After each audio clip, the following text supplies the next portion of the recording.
السلام علیکم. زه یم ترجدون او تاسو ګورئ د نصر فاونډیشن افیشل یوټیوب چینل.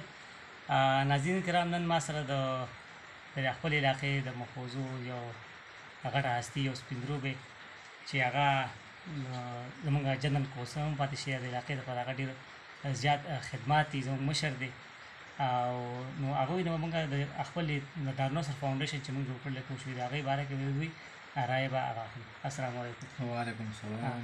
ممبر صاحب څنګه تاسو ښه یې؟ ښه یو، تاسو ښه یې؟ خیر شکر. تاسو ډېره مننه، تاسو موږ خپل قیمتي ټیم راکړو.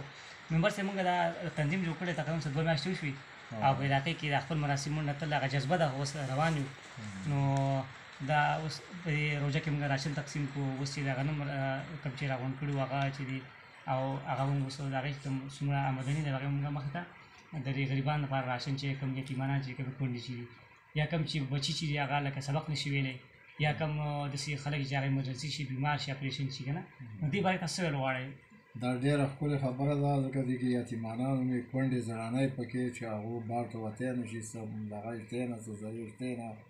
ښه خبره ده، خو چې څونه پورې زمونږ د لاسونو او پښو نه کېدی شي نو تاسې نوجوان طبقه چې کوم دی نو په دې کې خپل مخې ته کار چې کوم دی نو وکړئ او دا ډېره ښکلې خبره ده، څه داسې دغه پکې نشته.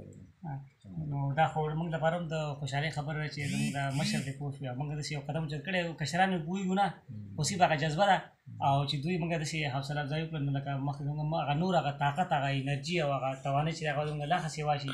تاسو الله پاک جزا خیر درکړي، زموږ لپاره به هغه دواګانې به کوئ. خدای پاک به موږ به پکې خپل هم حصه اخلو، تاسې ټول خپل چې کوم دی خپله کاروي پکې وکړئ او موږ به دواګانې کوو انشاءالله تعالی. ډېره مننه. خدای پاک به کامیاب کړي. ډېره مننه. جزاک الله. جزاکم الله خیره.